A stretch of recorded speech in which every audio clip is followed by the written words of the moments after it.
Major moves. We going all in, like we got nothing to lose. We making moves. We making major moves. We making moves. We making major moves. We making moves. Welcome back to my channel. I want to thank you guys for actively deciding to spend time with me. I'm just a guy in a Spider-Man mask, a cool one I might add. I'm not a financial advisor. I'm just providing information and content already on the internet, and I just read it and present it to you guys in a way that may reach you or may not reach you. Whatever the reason is you found my page, I'm grateful you're here, and thank you for spending time with me. Let's get into this. Welcome back to my channel, everybody. I am Mr. Man, and I'm excited to have you guys join me today on today's excursion. I got on my charts over here on my other screen. I know you can't see it, but I can see it. I got XLM popping up here. I'm watching XLM today. This thing on the hourly looks like there's some strange looking head and shoulder coming. I'm waiting for it to drop down a bit more, and what I'm forecasting is going to shoot up. It looks like it dropped really quickly. So it looks like it's going to shoot back up again to refill this gap here. But let me just jump into this right now, okay?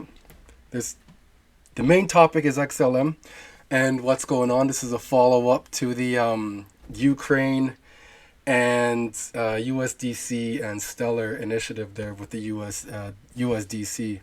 But first I want to start with this. The Fed's master account list is coming, but banks still want to know more. I dropped this last December, and now I'm here January. Not here January now, but this came out in January and I missed it. I just want to show you guys here. This is what I've been waiting for in the summer. This year, 2023, that Fed master account will be open. All right, we shall be able to view it and see who has a master account, who has created themselves a bank, if you will. Whether an institution has access to the Federal Reserve's payment system will soon be a matter of public information. But just how far that transparency will extend remains unclear still. Thanks to a provision in last year's National Defense Authorization Act, the Fed Board of Governors must establish a searchable database for all the institutions with so-called master accounts, yes, which serve as a single point of access for various services within the central bank by this summer. Pardon me, when I got like really happy there and I cheered, fog filled up my eyes here, so I'm running blind right now. All right, so moving on from there, I'm gonna show you guys this company here. I've dropped them before on the channel.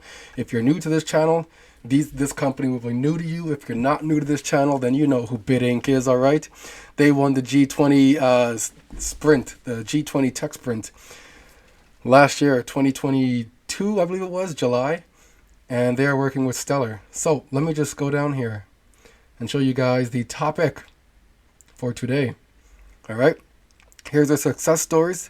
Here is building the world's first CBDC on a currency unit. Here's the MBB. Bit builds a digital wallet for the National Bank of Belize, building the first CBDC in Africa. And this is the one I've been following here. Ukraine electronic Hryvnia pilot launched by Tascom and Bit on Stellar XLM.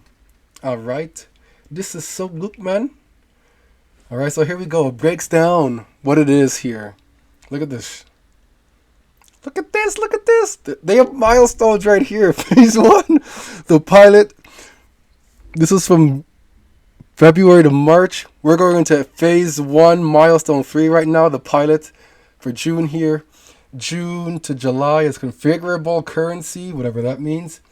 And in August, phase 2, milestone 2, act test, document return to Bit. I wonder what the test is. Add report to sponsor wallet balance or burnout. Report, return sponsor wallet balance. Dev pipeline for setup with CI/CD. I don't know what that is. Node setups. Multi configuration. Automation test suite. Stellar Numa. Stand-up production environment. And fund sponsor wallet. So in 2021, you may remember this dropped out from CoinDesk here. Ukraine's commercial bank to test digital currency built on Stellar. The pilot will test an electronic Hryvnia, e-Hryvnia, in handling payroll for public employees, along with peer-to-peer and merchant payments. One of Ukraine's oldest commercial banks, Tascom, is planning to test an e-Hryvnia, a digital version of its sovereign currency. The electronic hryvnia will be built and tested on the Stellar network and be deployed via global fintech platform BIT's digital currency management system, the DCMS. That's the digital currency management system. Okay. The bank said in a statement published Tuesday, the pilot will test the digital currency's effectiveness in public employee payroll, peer-to-peer payments, and merchant payments. They didn't say who those merchants are. They didn't say which companies are going to be testing this as their pilot. But we did get this, though. So, Valeria Danilenko, Tascom's deputy chairman, who is responsible for e-commerce, said the pilot is supported by Ukraine's Ministry of Digital Transformation and an all e-money activity by the commercial bank and under the regulation, supervision, and the Central Bank of NBU, National Bank of Ukraine. According to the statement, the e-Hryvnia will be built under Ukraine's existing e-money legislation that already exists. The pilot will anticipate the kickoff in 2022. Interesting, huh? In 2022. Let's just jump on over here. All right. So now we are in December. When was this? This was December 14th. And boom, this was December 15th. This is the National Bank of Ukraine, NBU. They were just talking about here, okay? December 15, 2021. NBU welcomes Ministry of Digital Transformation's pilot project to issue programmable electronic money. The NBU has commented efforts by the Ministry of Digital Transformation of Ukraine in conjunction with Tascom Bank. We heard these two just now.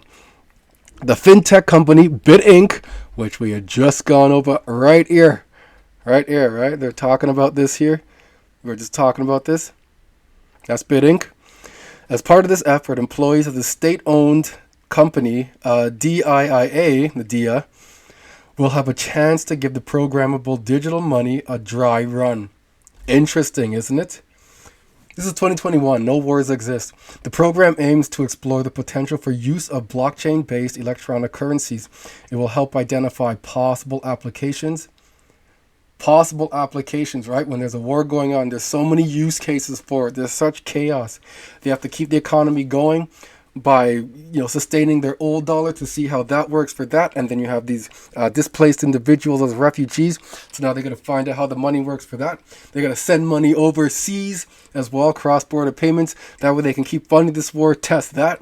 They're going to find out how it works for intra-continent payments. They're going to test for that. There's a lot of testing happening. The pilot project is not directly concerned with issuing the e-Hryvnia, the NBU's digital currency. Under new legislation, the NBU is the only authority that can use the e-Hryvnia, said NBU Deputy Governor. Why is that? The pilot, because it's a pilot, that's why. The pilot project is intended to test the underlying technology by having one of the Ukrainian bank issue electronic money. The pilot project will be supported by the Ministry of Digital Transformation, and the NBU will be informed of the results. Okay? They will be informed of the results. These findings will help the regulator assess and unlock the potential for use of this programmable blockchain technology in the designing of the e-Hryvnia. Let's jump forward. This was December 15th, 2021. We are now on January on Stellar's page here, right? 20 days later here. Ukraine Ministry of Digital Transformation to develop virtual asset and facilitate CBDC infrastructure with the Stellar development. So you had these guys come out first to give you an insight into, okay, this is what's going to happen. And then these guys did an intra-bank, because who really goes to the bank and is looking up this stuff, right? You and me, that's it. Probably only me. And then Stellar comes out publicly with this here. All right. The Ministry of Digital Transformation of Ukraine and the Stellar Development Foundation announced partnership to facilitate development of the virtual assets ecosystem. There it is, the Ministry of Digital Transformation and Stellar. So dinky. On December 28th, the Ministry of Digital Transformation of Ukraine and the Stellar Development Foundation designed a memorandum of understanding and cooperation within which they will work on the development of a strategy for virtual assets in Ukraine. Under the memorandum, the Ministry of Digital Transformation and SDF will work to develop a modern virtual asset market infrastructure and enhance Ukraine's status as an innovative digital country in the financial market in Eastern Europe. They're trying to make Ukraine a digital hub, okay? The Ministry of Digital Transformation is working on creating the legal environment. They are working on the legal environment, okay, for the development of virtual assets in Ukraine. This is the shit that's going to roll it out. We believe our cooperation with the Stellar Development Foundation will contribute to development of the virtual asset industry and its integration into the global financial ecosystem. Let me read that again. We believe our cooperation with the SDF will contribute to development of the virtual asset industry and its integration into the global economy. This is one of those pieces of the puzzle that we keep hunting for, okay? Said Alexander, okay, whatever. Deputy of Minister of Digital Transformation for IT Development. Another important aspect of this cooperation is contribution to the development of the infrastructure for Ukrainian national digital currency. Most of the world's leading countries are developing their own national digital currencies. The National Bank of Ukraine, NBU, has been researching the possibility of a CBDC implementation since 2017. We picked it up 2021. That's where we started, okay? Not this channel, but that's when I went back to 2021, all right, just to be clear. It demonstrates Ukraine's movement towards one of major financial trends. At the ministry, we aspire to ensure our country's adaptation to technological innovation and competitiveness in the financial market in Eastern Europe. Sweet. Okay, I guess I can read this part here. The memorandum outlines the core focus of the partnership as follows. So this is what the partnership's foundations are. Cooperation on the development of the virtual asset market in Ukraine. So all those companies I had read about to you guys back here, the NBU, Ministry of Digital Transformation, Tascom Bank, Bit Inc., and Stellar are working on that. Are working on cooperation on the development of virtual assets market in Ukraine, provisions of support to projects related to virtual assets, implementation and regulation of stablecoin circulation in Ukraine, and facilitating the development of the digital currency of the central bank in Ukraine. That's what they're working on right now. All right. So NBU unveils e-Hryvnia concept to payment market and virtual asset market participants. When? November 2022 now. When was this? This was November. This was just January. So now we're just under a full year prior, okay, or later, sorry. The National Bank of Ukraine has presented for discussion and feedback a concept of the e-Hryvnia, the NBU digital money, to representatives of banks, non-banks, financial institutions, and the virtual asset market. The e-Hryvnia is an electronic form of the currency of Ukraine that will be the NBU's direct liability. All right, this is going to be their bread and butter. This is going to be their money. This digital Hryvnia. According to the regulator, the key purpose of the e-Hryvnia is to effectively perform all functions of money and to supplement cash and non-cash forms of the Hryvnia. The e-Hryvnia should be easy to use and accessible to all population groups, legal entities, state authorities, banks, and financial institutions. Everybody. Who? Everybody. As previously reported in September, the NBU launched the e-Hryvnia project in order to determine the need for a full-scale issue of the Ukrainian digital dollar based on the conducted research. Should I read that? Yeah, it'll be good to know what their research was about. Okay. This is it. The development and implementation of the e-Hryvnia can become the next step in the evolution of Ukraine's payment infrastructure, advance the digitalization of the economy, further promote cashless settlements and reduce their price, improve transparency of settlements, and boost overall confidence in the national currency. Because all these fiat monies are done. So this is what's going to boost the money. Wars are going to happen. They're like, we'll help you. Just connect your wallet. We got you. USDC, baby. This can have a positive impact on ensuring the economic security of the country and strengthening the monetary sovereignty of Ukraine and the NBU's capability to maintain price and financial stability as a foundation of stable economic growth, said NBU Deputy Governor Oleg Shaban. And where can you do this seamlessly? Right on the Lobster wallet. They onboard right from there. They take credit card. You can take that credit card, convert it to XL or purchase XLM, and then swap it for USDC right in the app. Right? I'm not saying Lobster is the best wallet. I know it's built right on the XLM ledger itself, and that facilitates a DEX. Right? You can purchase things right there. Going on.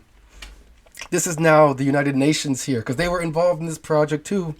The UNHCR launches pilot, because now they have the project beginning already, and now there's a humanitarian need for this, what you guys created.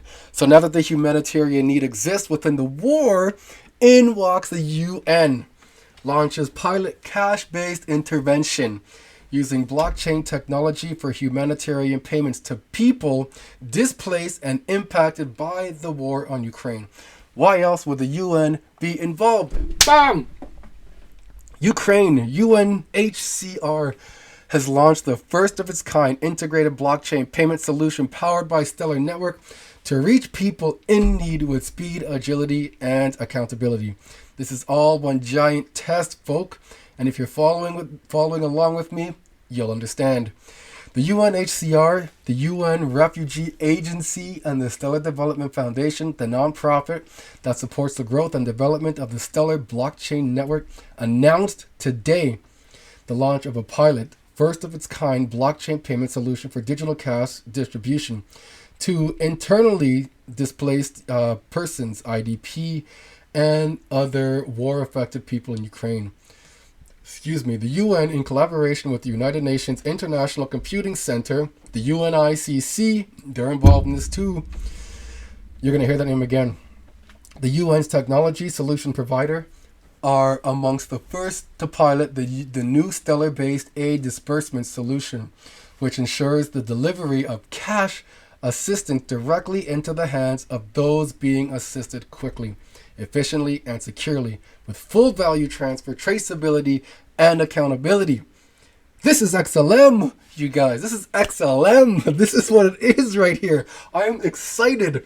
I hope you guys can feel this energy I'm putting out here, because this is legit radiantly inside of me here. This is XLM. That's all I'm going to say.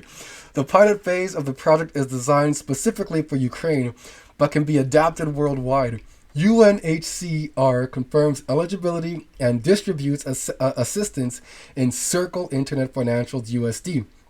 A stablecoin, or one USDC, is equal to $1 directly into a recipient's Vibrant digital wallet. So that's the wallet they're using, a Vibrant digital wallet, which they can download onto a smartphone. This provides a secure place to hold and transport funds in USDC, a stable store of value, allowing people to travel within the country or across borders without the need to carry cash. When recipients choose to convert to cash, whether it's dollars, euros, or local currency, they can withdraw their funds at any global MoneyGram location. All right? Any MoneyGram location. I'm going to blow your mind just after when you hear MoneyGram again, okay?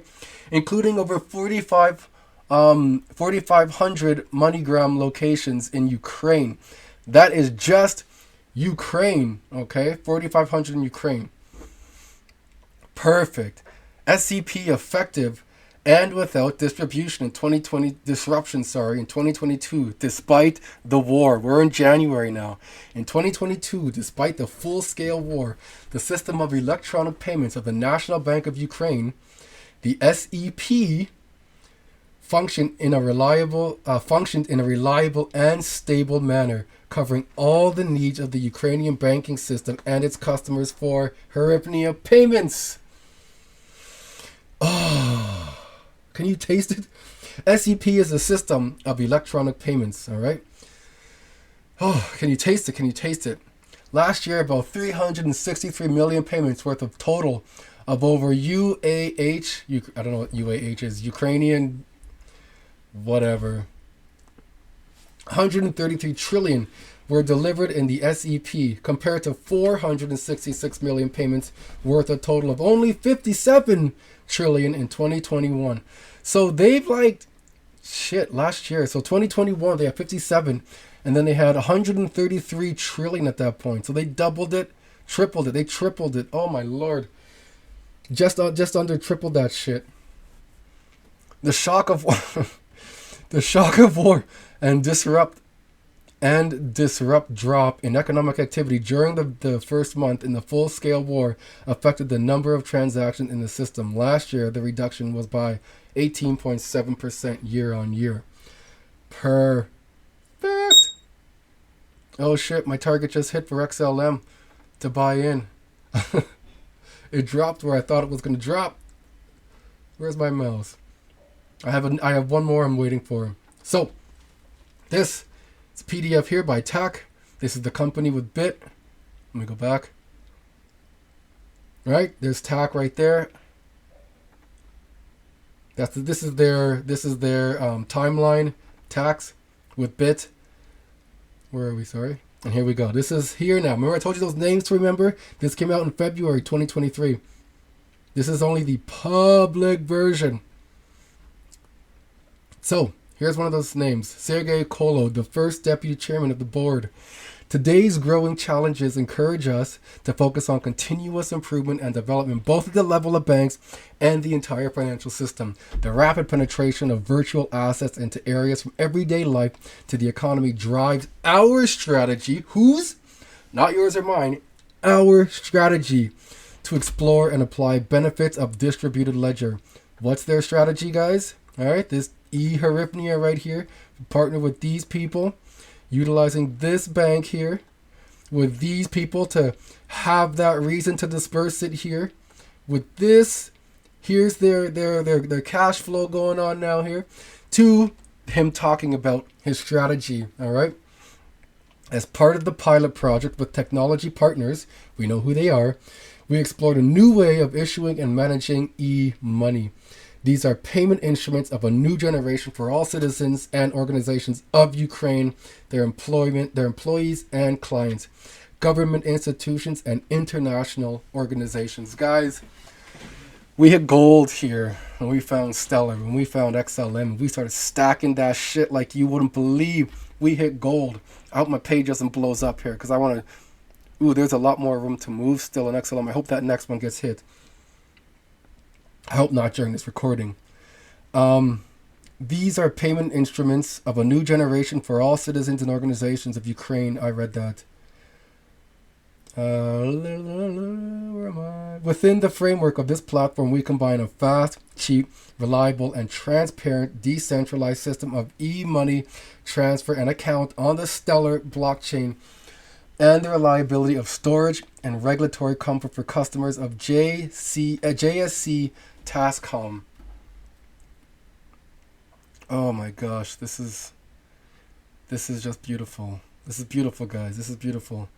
Results of the pilot project confirm the readiness of the bank's infrastructure to integrate with blockchain solutions. You hear that shit? You hear this?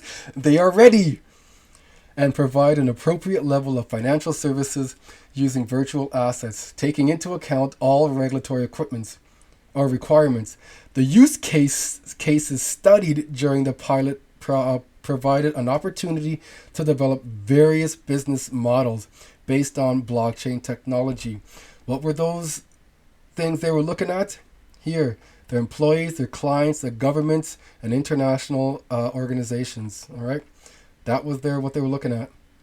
So, let's do this. This is Donnell Dixon here. Let's do the short one.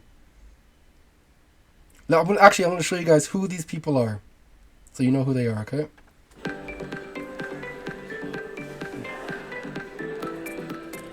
I want to welcome Carmen Hurt on stage. You heard a lot about what the UNHCR does. Carmen has 25 years. She's with the UNHCR, guys. We just went through this. You know who they are now. You know who she is. And this is Danelle Dixon, the CEO of Stellar. Of experience in the public and private sector. We're going to watch about 7-8 minutes of this. With respect to corporate management and also risk and finance. And most recently, she's also the treasurer at the UNHCR, and she's spent a lot of time focusing on how best to hold the agency's assets and to deliver them out into the world. So welcome, Carmen. Thank you so much for being here.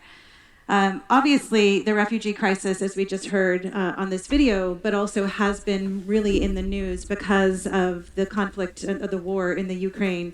Can you give us some context on global displacement and the United Nations role in working with displaced individuals? Yes. So like we just heard, of course, people that are displaced are ever increasing. So since the video was done, we have now 100 million people displaced, which is obviously amazing to make sure that we can actually cater for them. The key is that we are looking for new solutions, and one of those solutions is cash.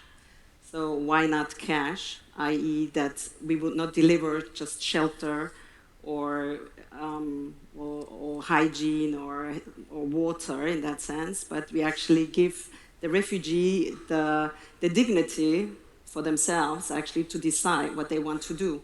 So I think if any of us actually are imagining right now, imagine you're a refugee.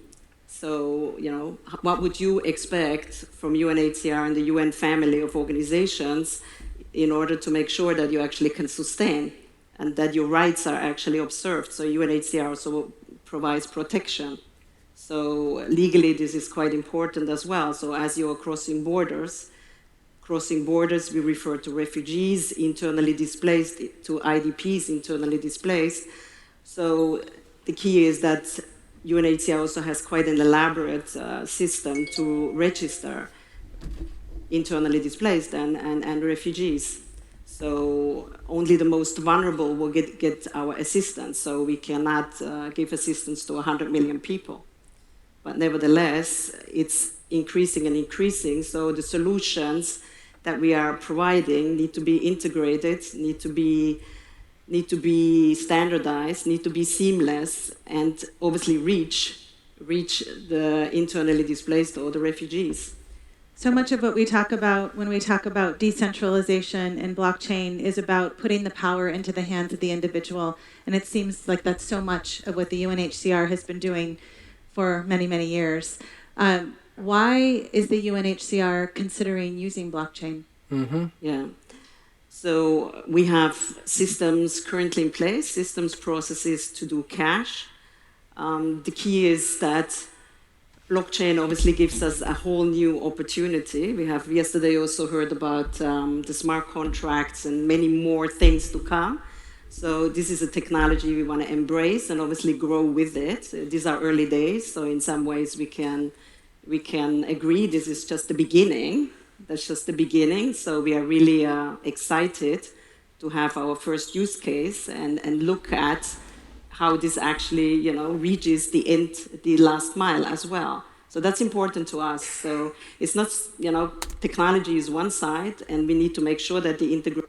Who's the last mile? You and me, folks, or those refugees, I should say. That's who the last mile is. Still work. So more to come. So it's blockchain for good. I love that. Blockchain for good. Yay. This is a really big moment, and I'm not sure most people don't know. Our teams have been working a lot together. We've been honored. Carmen has spent so much time with us working on a project. Do you want to describe a little bit about what the UNHCR is building on Stellar? Yeah. This is it. So, of course, the Stellar team, we have to thank you for all the efforts that you have gone through with us. We have been at it, I think, for about 6 months, 7 months, something like that. And we have gone through how the blockchain can really come into action. And I think we are at the stage where we can say, yes, it's there. And our dream is sort of coming true in that sense, that we would have a financial gateway.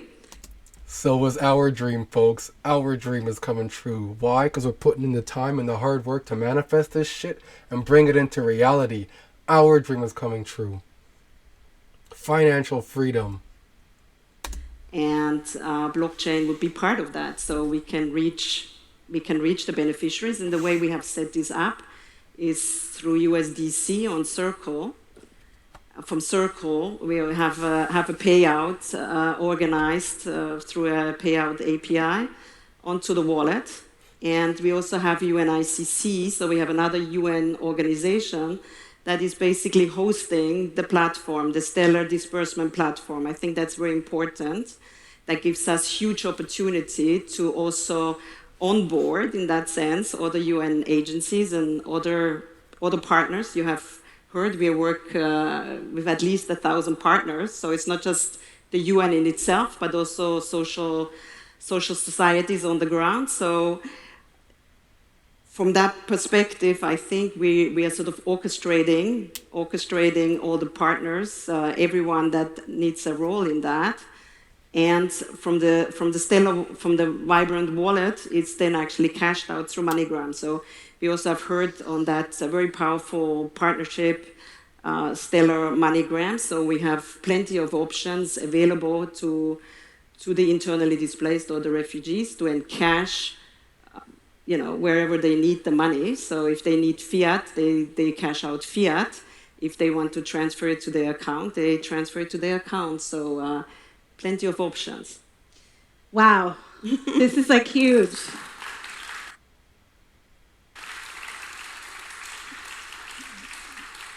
I have to say that it is my absolute favorite use case for the Stellar Network, for what we've built, for the partnership with MoneyGram and Circle.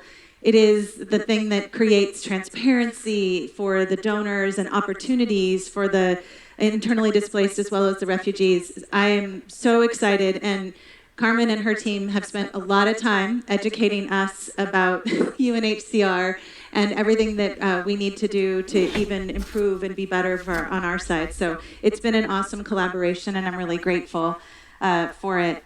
It is nothing less than the urgency of doing, from the topic of our conference, obviously. I expect that you understand that theme really well, given your work and given what the UNHCR does. Talk versus reality is a really, really big issue with new technologies. So how is the UNHCR going beyond the hype to make it a real impact? Yeah. So the preparedness, the readiness is obviously very important. So whenever we have a crisis, so we have a crisis in Ukraine at this point. We had several months before we had Afghanistan, so we had Syria before. So the key is that we come out of that crisis mode, that we can actually prepare ourselves. So anytime, anywhere, any device, we are ready to actually get that money to the person. So this is really our objective, to have a very powerful financial gateway. So we are not, every time we have a crisis, trying to figure out how is this now going to work. So whilst UNHCR has been doing cash for some time, and we are looking at millions of transactions. So we're not looking at 10,000 transactions. Potentially, we could have as many transactions as we have displaced people. So if we have 100 million displaced people, the key is that for that to manage this kind of volume, ever-increasing volume, we need to have very integrated, high-end, best-in-class technology and obviously best practices. So I'm confident that this is actually only the beginning, so more to come. Yay, I know, so great. I think that the standard of excellence that you have put on our teams collectively has been pretty remarkable and a really great thing for us to all achieve and subscribe to. There's obviously a lot happening with respect to bulk disbursements and bulk payments from the UNHCR side. We probably all jump just to thinking about payments to refugees, but what other types of use cases are impactful with respect to bulk payments? Yeah. So of course, the organizations ourselves, we also have payments. So we have payroll payments, we have payments for our staff on the ground, so they need cash as well to get through the day. But I think I'm also very confident that we can use it in different ways. So we're also looking at reintegration of refugees, or if they find a job, for example, in Canada, they need to travel, they need to have first subsistence to get actually into Canada. So Canada has put out a thing stating that they're allowing or opening up their doors to 450,000 immigrants this year, 2023.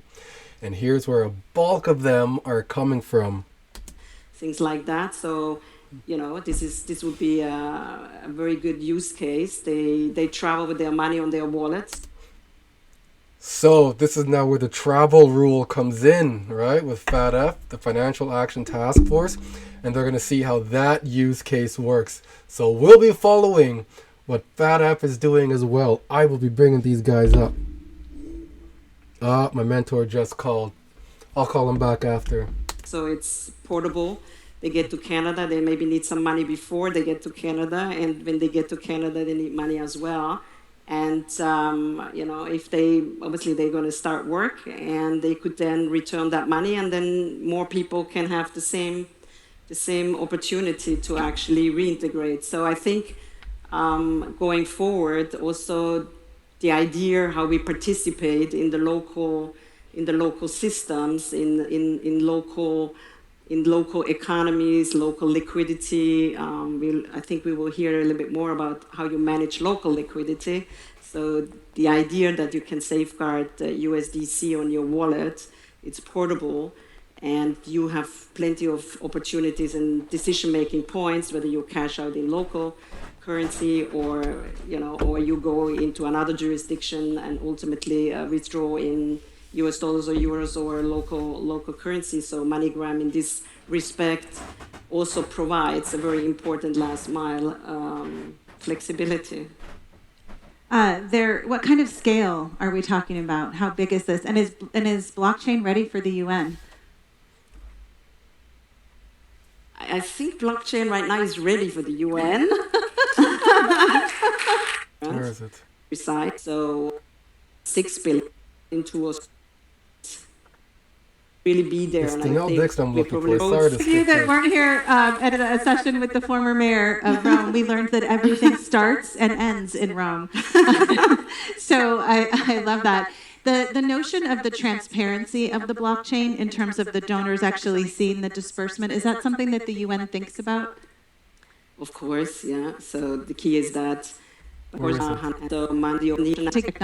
to do. And We are, so thank you, and we're so excited to see this come to fruition.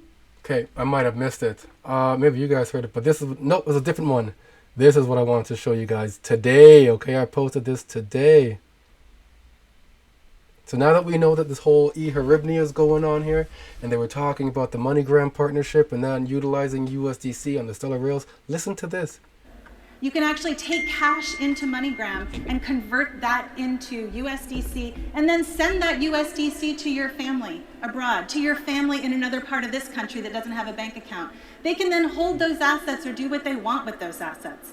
This is available in 400,000 locations globally that MoneyGram has. 400,000! So you can do cash out 400. in those 400,000 locations, and in 14 of those countries you can actually do cash in.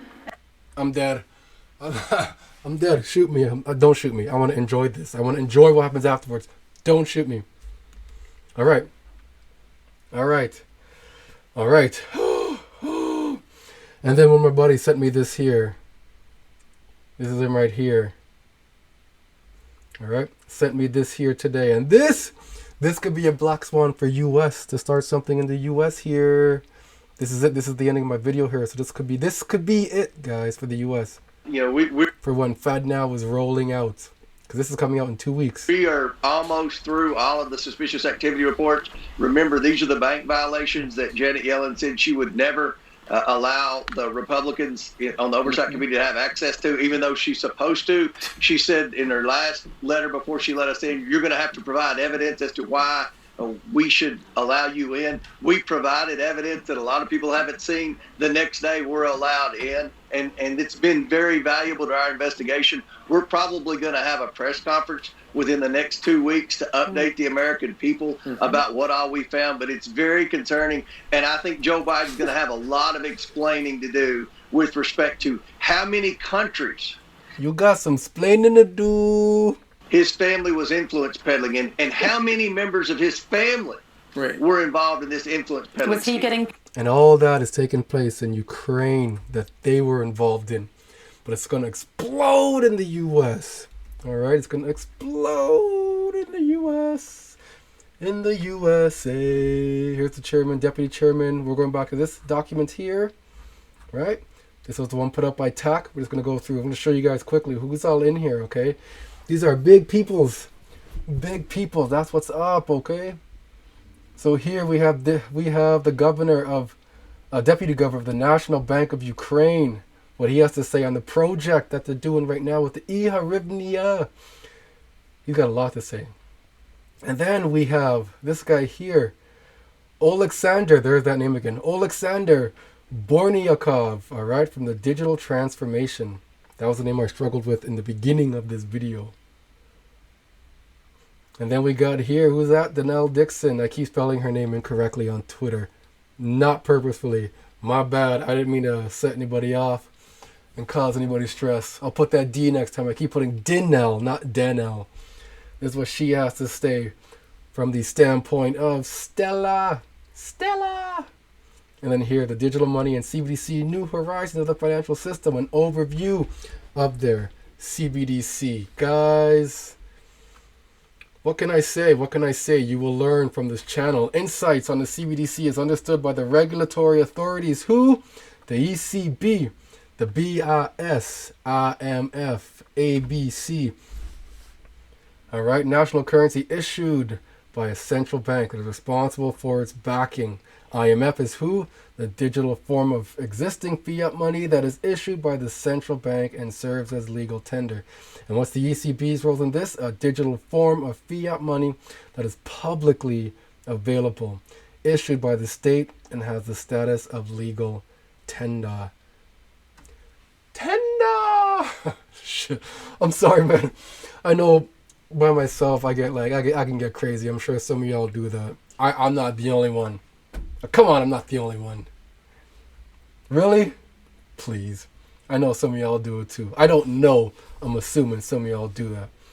But here they're talking about the 2022 Chinese ECNY rolling out in the Olympics game at that point. That's the best place to test it for them. What's this? BIS. There are 3 fully operational CBDCs and at least 28 pilot projects that are at various stages of implementation in the world. Another 68 central banks have publicly announced the start of their CBDC. But we know where, was it 5 of them are? 4 of them. Here's 4 of them right here with Bit Inc. That's where 4 of them are. Guys. I'm not just trying to be biased by saying guys, but guys and girls, people who follow this channel. This is just intense. I don't know what to say, man. There's the Central Bank of Nigeria, launched its e-Naira. Where's that from again? That's right here. The same companies, right? Just follow the money. Follow the money. Follow the money, donkey. Okay. In March 2022, the U.S. administration placed the highest urgency on the research, U.S. admin, and development efforts into the potential design and development options of a U.S. CBDC. The executive order highlights the many benefits of the CBDC, such as fostering greater access to the financial system, facilitating low-cost transactions, and supporting the continued centrality of the U.S. within the international financial system. The administration expects to receive a joint research assessment of the efforts of CBDC from regulatory authorities as early as this fall, guys. This fall could be when the U.S. kicks off its a joint research assessment of the efforts from regulatory authorities this fall. 5. What does 5 say? Okay, I want to see 5. The European Commission plans to propose a bill in early 2023 to determine the status and create a legal framework. Bill early 2023. So we're early 2023. We got to see when this is for the legalization of the digital euro. In his speech in March 2022, Fabio Panetta, member of the Executive Board of European Central Bank, emphasized that the digital euro project aims to provide access to the central bank's money in digital form for daily transactions and allow users to enjoy the high privacy standards provided by the CBDC. So just know that the East is going to go live first, all right? We are going to go live like last, Canada and US. We are going to go live last. We're at 5 go. I want to read 5. Here it is. This is from the White House Executive Order on Ensuring Responsible Development of Digital Assets, and that came out in March. That's the executive order they're talking about. Everybody, I thank you for joining me on this journey. I appreciate you very much and following me through this from the near beginning to where we're at today. I hope you found some value in this. 400,000 MoneyGrams, just MoneyGrams. That does not include the different banks that are going to be coming out, the different onboarding that they're going to have, the different stable coins on Stellar, you know, the various use cases for governments and payout and whatever else. When this thing blows, like when this sets off, this will be epic. That's all I got to say. This is going to be epic. And I'm grateful to be carrying you guys along with me and to join you guys on this ride. We are in the front of this rocket, this bullet train. As Rosie Rio says, get on the train because it's left the building. We are on that train, you and I. And if you don't follow me, please follow me now and I'll keep you updated. Please like, please subscribe, please join me on this journey here and share my content. Share this content. Everybody deserves to know this. And I make it or present it in such an enjoyable way that I laugh at my own self. And then I look at it and watch it again afterwards. Not before, like, not while editing. I don't really edit. I just cut the beginning and the ending off. That way there's no, like, you know, when I push record and then when I stop record. I don't edit anything. I keep it exactly how it is because I like it like this. It's raw, it's real, it's me. And I want to give you guys nothing but the best in me. Thank you again. Until the next one, I'll check ya. Major moves. We going all in. Like we got nothing to lose. We making moves. We making major moves. We making moves.